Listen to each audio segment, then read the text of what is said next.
For more on the possibilities of finding extraterrestrial life is Dr. Steve Greer, the founder of the Disclosure Movement. So, Doctor, when we look at this latest development regarding what the Pentagon is at least looking into, I mean, that within itself is a pretty significant development. We have seen videos come from the Pentagon, confirmed from the Pentagon as well, about these things that have been spotted across the country flying around that we don't know much about. So I want to start with President Trump. Theoretically, how much could he release or declassify, if you will, when it comes to this issue? Well, as you may know, I've done a briefing for every president since Bill Clinton and briefed his CIA director the first year he was in office.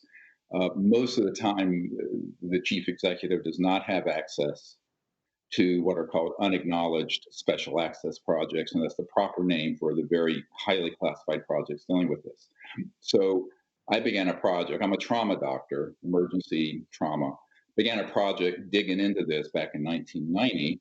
And what we have found is that there are actually two types of objects being seen. I have a handwritten note from the head of the Lockheed Skunk Works, a very top secret engineering Lockheed Martin operation, Ben Rich, where he states there are two types. There are the ones that are ours, that are experimental or classified aircraft using a type of anti-gravity electronic propulsion. And there are ones that are interstellar, extraterrestrial. We know both exist. There's no question about that. The evidence for that's overwhelming. What the Pentagon has started to do is sort of a slow roll out of that information because they know that they can only sit on it so much. I mean, you may know we just released a documentary that's #1 in the world called Close Encounters of the Fifth Kind. And what's happened with that is that we have been pushing the agenda to release this information. Now, one of the questions is, how will this come out? It'll probably be a slow roll. And I predict that the unconstitutional, let's call it, elements within classified projects. And this is what astronaut Gordon Cooper and I discussed with the Federalist Society some years ago, is that many of these projects are being run without the oversight of Congress or the president. And so they're flying blind.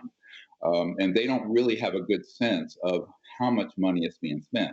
Now, my uncle worked for Northrop Grumman, and he knew for a fact that these projects are being worked on.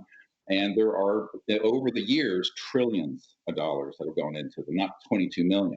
Right. So what people need to understand is that it's about oversight, of which there's very little, but the information is out there. I mean, in our archive alone, we have original FAA tapes tracking these objects over Alaska, for example, and the reports of the 747 airline pilots that called it in.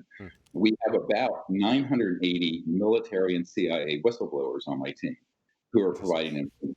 So it's a huge archive. So what you're seeing in the, let's call it mainstream media, is what's allowed to be dripped out. It isn't the big story. You know, and that does make a little bit of sense because, for example, Senator Marco Rubio, he'll respond to some of this stuff. And, for example, there's been sightings over the United States as well. And he says that he wants answers about some of this stuff. And he'll say that he wants to know whether it's ours, whether it's from another country, or if it is something extraterrestrial, whatever it may be. And that does kind of speak to what you're talking about right now regarding the fact that there may not be congressional oversight. He may not even be privy to this type of information, even though he's one of the most influential congressmen when it comes to national security and on that front as well. So when you talk about, he's actually, as you know, he's chairman of the Senate Intelligence Committee. right. Now, I have personally briefed members of that committee in camera, quietly.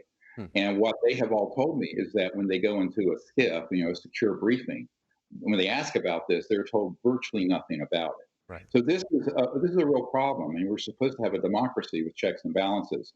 And Eisenhower, who of course was a five-star general and Republican, said, warned about the excesses of secrecy of the military-industrial complex.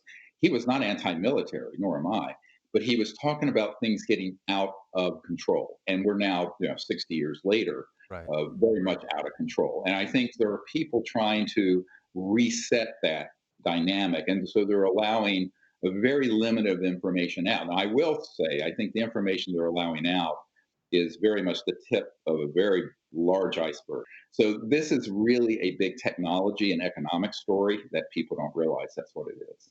Fascinating stuff. Dr. Stephen Greer, I appreciate you coming on, breaking down this issue for us. Thank you.